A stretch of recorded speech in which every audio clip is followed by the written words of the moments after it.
Querido amigo, hoje temos como alvo estudarmos o texto de Filipenses 1, 12 a 18. Este é o segundo grande parágrafo do capítulo 1 e vamos assim dar sequência ao aprendizado sobre como impedir que os problemas nos roubem a verdadeira alegria que o Senhor nos concede. Eu creio que você se recorda do programa passado, onde nós afirmamos que essa carta foi escrita pelo apóstolo Paulo quando ele ainda estava preso em Roma, lá naquela casa alugada, enquanto esperava ser julgado no tribunal de César. Nós temos esse relato lá em Atos capítulo 28. Certamente você deve se lembrar também que dissemos que o apóstolo Paulo, mesmo naquela situação, via a vida sob o ponto de vista de Deus. Porque podia experimentar alegria em toda e qualquer situação, ele também encorajou os filipenses e nos encoraja também a vivermos, mesmo diante das dificuldades, dos problemas, de maneira a não permitirmos que nos roubem a alegria que o Senhor Jesus prometeu àqueles que o têm como Senhor e Salvador de suas vidas. A melhor maneira de vivermos constantemente no nosso interior, com aquela alegria genuína que só Jesus concede e que é fruto da ação do Espírito Santo em parceria conosco, é termos uma mentalidade amoldada à visão de Deus. Afirmamos no programa passado que um dos provérbios nos diz o seguinte: como imaginamos, como pensamos, assim nós somos. Provérbios 23, 7. Quando buscamos as coisas do alto, quando pensamos nas coisas do alto, conforme orientação do próprio apóstolo Paulo em Colossenses 3, 1 e 2, certamente a nossa mente está vendo a vida sob o prisma de Deus, e é esse o desafio que esse capítulo 1 nos traz. Ter uma mentalidade servil é o recurso que Deus nos concede para vencermos os problemas que tentam roubar a nossa alegria. Nesse capítulo 1, nós vemos três divisões muito claras. Na primeira parte, Paulo nos mostra que intercedia em favor dos irmãos porque estavam juntos na proclamação do Evangelho. Versículos 1 a 11, que nós estudamos no programa passado. Nessa segunda parte, nos mostra o apóstolo Paulo que o seu propósito ministerial era ver e ser um instrumento para o avanço do Evangelho. Os versículos 12 a 18. E na terceira parte, que estudaremos no próximo programa, ele se alegrava servindo a Cristo, encorajando os filipenses a priorizar a unidade, porque ela é fundamental na luta em favor do Evangelho. Nós vamos ver isso no próximo programa, nos versículos 19 a 30. Como vimos também no programa passado, a alegria de servir a Cristo através da intercessão pelos irmãos, e a partir dessa constatação, vimos também e podemos pensar nas afirmações que devemos fazer para esta e para a parte final desse primeiro capítulo de Filipenses. O título, então, que podemos dar a essa segunda parte, para esse parágrafo 12 a 18 do capítulo 1, é expresso da seguinte maneira: a alegria de servir a Cristo no avanço do Evangelho. Esse é o título para esse parágrafo: a alegria de servir a Cristo no avanço do Evangelho. Muito bem, assim, diante dessas verdades, podemos resumir esses 7 versículos do capítulo 1, 12 até 18, percebendo um princípio que devemos aplicar em nossas vidas, percebendo a sua proposta, o que é que a palavra de Deus está pedindo de cada um de nós que estamos estudando esse trecho. Em forma bem resumida, bem compacta, nós podemos dizer que esse texto está dizendo o seguinte: a única maneira de derrotarmos os problemas que querem roubar a nossa alegria é nos ocupar no serviço a Cristo, participando do avanço do Evangelho. Repito, essa então é a síntese do capítulo 1 de Filipenses, versículo 12 a 18. A única maneira de derrotarmos os problemas que querem roubar a nossa alegria é nos ocupar no serviço a Cristo, participando do avanço do Evangelho. Paulo, mesmo preso injustamente, nós lembramos de toda essa história, ele demonstrou que tinha real interesse no avanço do Evangelho. Ele tinha definido seu propósito ministerial e comprovou isso que ele tinha um propósito muito claro, fazendo 3 afirmações. A primeira afirmação é que havia interesse no avanço do Evangelho, mesmo diante das dificuldades. Vamos constatar isso nos versículos 12, 13 e 14. Quando lemos esses versículos, nós constatamos que as dificuldades de Paulo eram graves, eram gravíssimas até. O problema que ele enfrentava era de um potencial ladrão da sua alegria. O problema se tornava, então, esse ladrão da alegria. Mas ele tinha o recurso da mentalidade servil, da mente focada no trabalho do Senhor. Paulo tinha o desejo de pregar o Evangelho em Roma. Era a grande cidade mundial daqueles dias. Ele ansiava até por chegar lá, e isso ele expressou para os próprios romanos em Romanos 1,15. Mas ele chegou lá como um prisioneiro, e não com a liberdade de um arauto das boas novas da salvação. Veja bem, um homem como Paulo, que poderia ter ido a Roma para pregar nos grandes teatros, nas praças, nos ajuntamentos do povo, ele chegou em Roma. Você deve se lembrar como. Como foi mesmo? Chegou em Roma como prisioneiro, injustamente condenado pela justiça humana, pelo simples fato dele viver o Evangelho. Então, o que ele fez? Lá na Palestina ainda, ele apelou para César, para poder chegar até Roma. E ali então, de alguma maneira ele queria pregar o Evangelho. E foi exatamente isso que aconteceu. Certamente, orientado pelo Senhor, Paulo usou a sua prisão em Roma para anunciar as boas novas de Cristo. O que poderia parecer uma derrota foi transformado num meio de divulgação do Evangelho de Cristo. É importante que nós nos lembremos de que Deus pode fazer com que tudo contribua para o bem daqueles que o amam, daqueles que são chamados segundo o seu propósito. Toda essa experiência que determinou a sua prisão em Jerusalém, o seu encarceramento tanto em Jerusalém e depois por mais 2 anos em Cesareia, e o seu naufrágio na sua viagem para Roma, e depois a sua prisão de 2 anos em Roma, enquanto ele aguardava o julgamento, tudo isso foi relatado por Lucas lá em Atos, desde o capítulo 21 até o capítulo 28. Mas tudo isso estava sob o controle de Deus. Muitos estudiosos têm considerado esta carta, a carta de Filipenses, como a carta do otimismo cristão.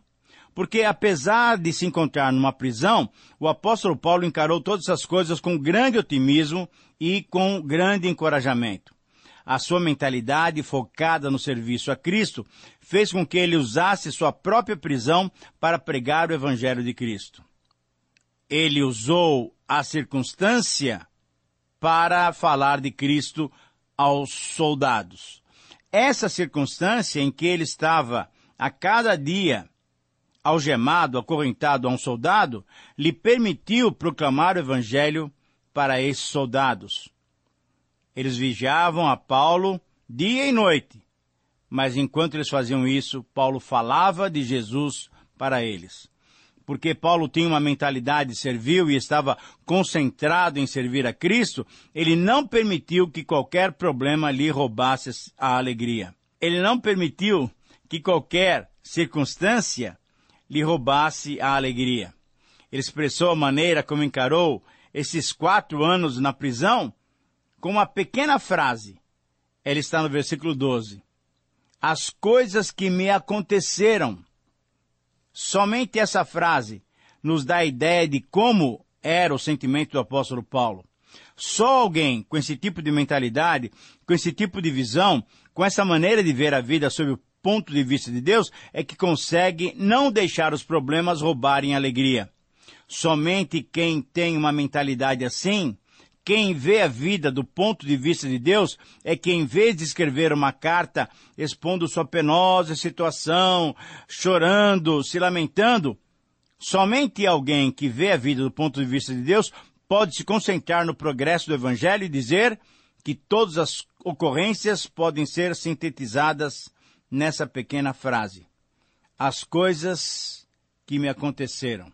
Sim, querido amigo, a pergunta é, como é que nós temos reagido? Como é que você tem reagido diante dos problemas que lhe perturbam? Você tem permitido que os problemas lhe roubem a alegria? Somente quando tivermos uma mente focada no privilégio de servir no trabalho do Senhor é que poderemos superar todo e qualquer problema. Somente quando nos dermos conta de que estamos aqui tendo o grande privilégio de anunciar as virtudes daquele que nos chamou das trevas para a sua maravilhosa luz, é que enfrentaremos os problemas sob a ótica divina. Quando enxergamos a vida sob a ótica de Deus, podemos ver os aspectos positivos, mesmo em meio aos problemas. E um outro aspecto positivo que Paulo via na sua prisão é que muitos crentes receberam ânimo para falar do Evangelho de Cristo com mais entusiasmo ainda, sendo que ele estava preso agora. Eles estavam com mais coragem. Querido amigo, ao olharem para o apóstolo, uma figura de renome, o apóstolo Paulo, um homem de Deus, preso, que mesmo sofrendo horrores numa prisão por causa do nome do Senhor Jesus, mantinha-se alegre, muitos cristãos foram encorajados a pregar o Evangelho, porque o máximo que poderia acontecer com eles era o que tinha acontecido com Paulo, que é prisão e talvez condenação à morte. Mas agora, eles tinham diante de si o exemplo do apóstolo Paulo, e por isso ninguém se sentia mais atemorizado com a questão de pregar o Evangelho, mesmo tendo diante de si o risco sério de ser preso e até ser condenado.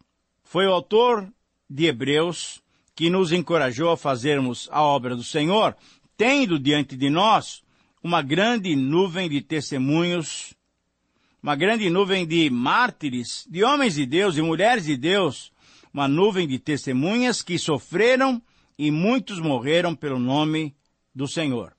Veja Hebreus 12, 1 e 2. Paulo, em vez de se desesperar, em vez de ficar impaciente por estar tanto tempo preso, ele não se deixou abater.